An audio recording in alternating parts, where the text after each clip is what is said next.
nous devons être extrêmement vigilants au regard de l'approche choisie par l'administration Félix à faveur de ce pays de l'Est.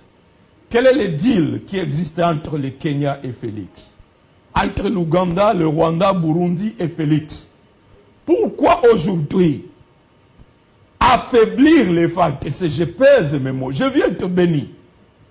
Je viens te béou Maniama. Toute cette semaine, en dehors de ce qui se passe à Rutshuru, il y a un carnage en silence dont personne ne parle. Au niveau des Bénis.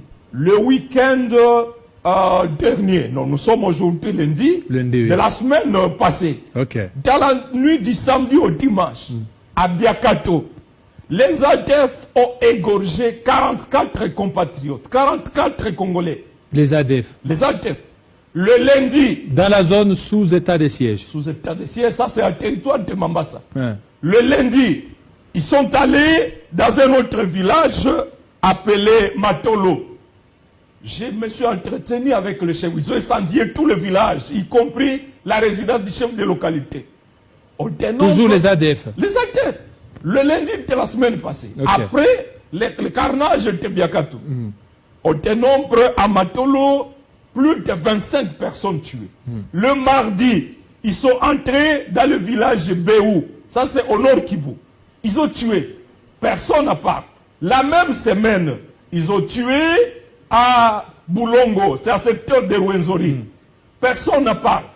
Ne parlons pas aujourd'hui de la tension entre FRPI et FP Kairumu. C'est invivable. La population fuit.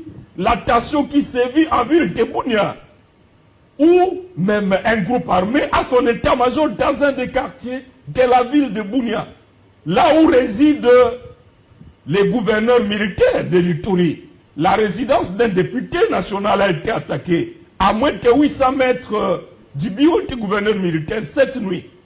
À Djougou, au cours de la semaine qui se passe ici, il y a eu tuerie dans le village de Lodjo.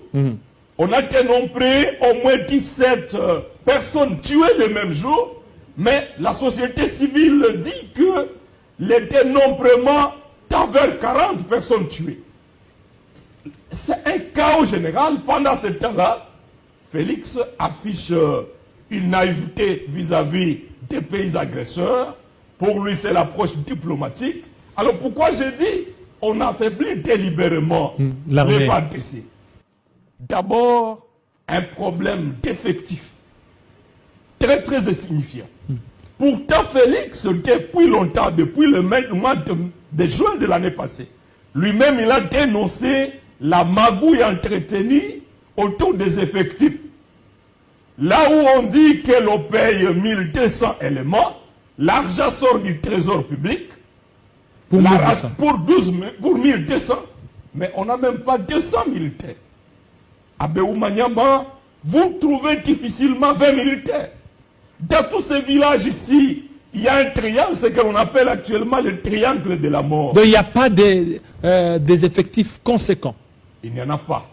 Voyez, prenez le triangle Eringeti, Komanda, Mambasa, Mambasa à Obeni. Toute cette forêt-là, les ADF circulent à mètres. Librement. Ils tuent. Ils incendient. Ils ont même hissé un drapeau dans 13 villages. La société civile de Mambasa a alerté. Personne ne réagit. Bref, pourtant, les militaires que moi j'ai rencontrés, ils vous disent, nous avons battu ces ADF à telle date. Mais nous avons été à court de munitions. Vous pouvez vous imaginer que les militaires doivent se distribuer des munitions, des cartouches à comptant parce que ces cartouches sont en nombre insuffisant. Donc, non seulement l'effectif n'est pas là, la logistique est absente. Nous n'avons cessé de dénoncer ça.